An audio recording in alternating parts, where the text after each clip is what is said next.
नमस्कार दोस्तों, मेरा नाम है मधुलिका गोयल। जैसे कि आप लोग जानते हैं, मैं एक लेखिका हूँ। आज मैं आपको अपने एक ऐसे एक्सपीरियंस के बारे में बताना चाहूँगी, आपसे कुछ शेयर कर रही हूँ मैं। आप लोग ध्यान से सुनिएगा, शायद आप लोगों को कुछ याद आ जाए।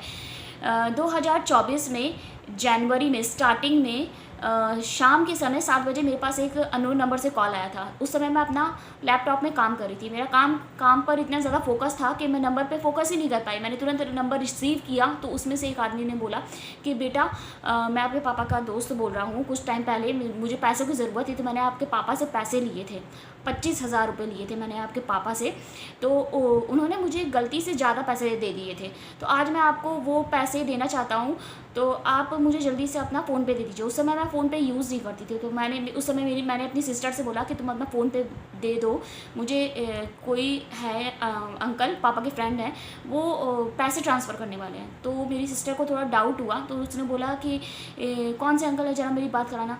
तो मेरी सिस्टर ने उससे बात की, तो उससे थोड़ा डाउट हुआ कि कहीं ऐसा तो नहीं कि ये स्कैमर का फ़ोन हो, या आजकल वो साइबर क्राइम बहुत ज़्यादा चल रहा है। तो उस समय उसने तुरंत मेरे पापा को फ़ोन किया। मेरे पापा आए तो मेरे पापा ने बोला कि आप कौन बोल रहे हैं, हमने तो आपको कोई पैसे वैसे दिए नहीं, आप कहाँ से बोल रहे हैं। तो कह रहा था कि मैं बैंक से बोल रहा हूँ, इस समय मैं बैंक में खड़ा हुआ हूँ, आप जल्दी से मेरे पैसे दे दीजिए मुझे। तो ये बताइए आप, 7 से 8 बजे के बीच रात में कौन सा बैंक खुला होता है। मेरे पापा को तुरंत पता चल गया कि इस स्कैमर का फ़ोन है। उन्होंने सीधे पुलिस की धमकी दी। उन्होंने कहा मैं अभी पुलिस के पास जा रहा हूँ, आप मुझे बताइए आप इस समय हैं कहाँ। उसने तुरंत फ़ोन काट दिया।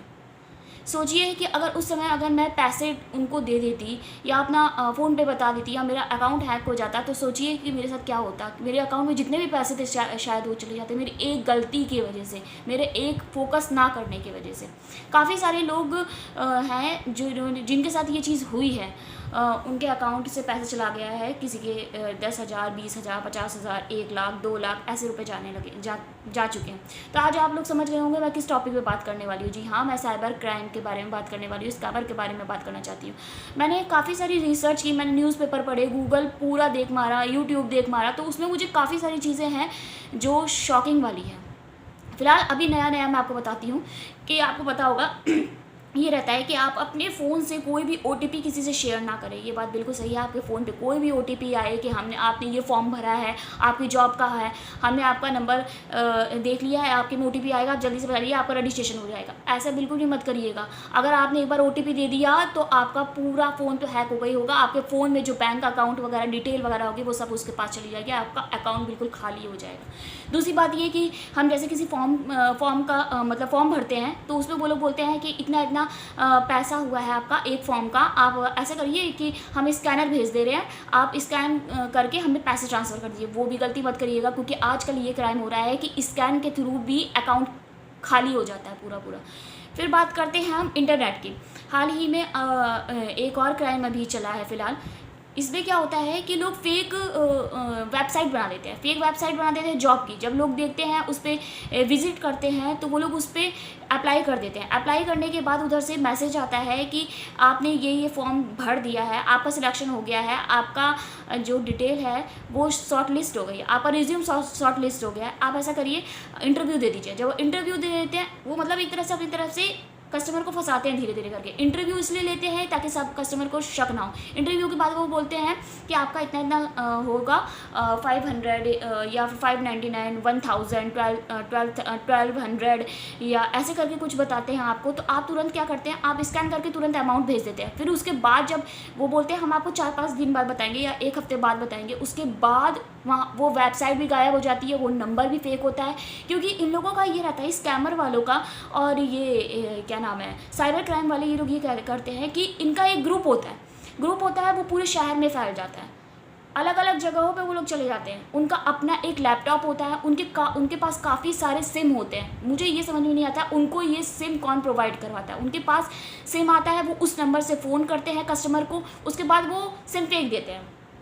उसके बाद ना ही उस सिम का पता चलता है, ना ही वेबसाइट का पता चलता है, ना ही उस आवाज़ का पता चलता है, ना ही उस नंबर का पता चलता है, ना ही उस आदमी का पता चलता है। तो ये पकड़े कहाँ से जाएंगे? इसलिए अभी हाल ही में कुछ टाइम पहले ही दिल्ली में छापा मारा गया था, जिसमें काफ़ी सारे साइबर क्राइम वाले पकड़े गए थे। काफ़ी सारे लोग तो भाग भी गए थे, क्योंकि शायद उनको ये खबर हो जाती है कि हाँ, यहाँ पर पुलिस का छापा मारा जा रहा है, तो वो लोग अलग अलग हो जाते हैं। काफ़ी टाइम तक वो लोग काम करना बंद कर देते हैं, क्योंकि उस समय पुलिस की रेड पड़ चुकी होती है, जगह जगह पे उनको पकड़ा जा रहा होता है। काफ़ी टाइम तक वो लोग वो काम करना बंद कर देते हैं। जब वो लोग देखते हैं कि सारा माहौल ठंडा हो गया है, फिर वो क्राइम करना शुरू कर देते हैं। इसीलिए मैं आप लोगों से बोल रही हूँ कि ये सारी चीज़ें जो फैल रही हैं और जो हो रहा है, आप लोग बहुत ही ध्यान से काम करिए। आजकल तो अब ये हो गया है, मैंने अभी कुछ टाइम पहले ही देखा था कि कुछ लोग होते हैं, हम आपको जॉब का प्रोवाइड करवा दे रहे हैं, आप ऐसा करिए, आप ये कर लीजिए, डेटा एंट्री की जॉब है, आप डेटा एंट्री की जॉब कर दीजिए। जब डेटा एंट्री की जॉब करते हैं, अगर उसमें गलती से थोड़ी सी भी मिस्टेक हो जाती है, तो वो लोग कहते हैं आपको पे करना पड़ेगा, इतना पे करना पड़ेगा। पे करने के बाद वो आप उससे और पेमेंट मांगने लगते हैं, बोलने लगते हैं हाँ, आपकी तरफ से हमारी कंपनी को लॉस हुआ है, अगर आपने ये नहीं किया तो हम आपके ऊपर केस कर देंगे।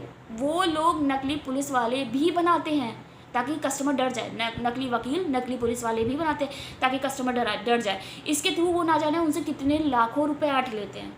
इसीलिए मैं बोल रही हूँ आप लोगों से कि आप लोग बहुत ही ध्यान से काम करें। गलती से भी जो मैंने आपको चीज़ें बताई हैं वो चीज़ ना दोहराएं। अगर आप ये चीज़ नहीं दोहराएंगे तो आप लोग बचे रहेंगे। इसलिए मैं बोल रही हूँ, इस समय साइबर क्राइम और स्कैमर का बहुत ज़्यादा चल रहा है, तो आप लोग प्लीज़ थोड़े सावधान रहिए। और अगर आप लोगों को मेरी वीडियो ही अच्छी लगती है तो प्लीज़ लाइक करिए, शेयर करिए, कमेंट करिए और धन्यवाद।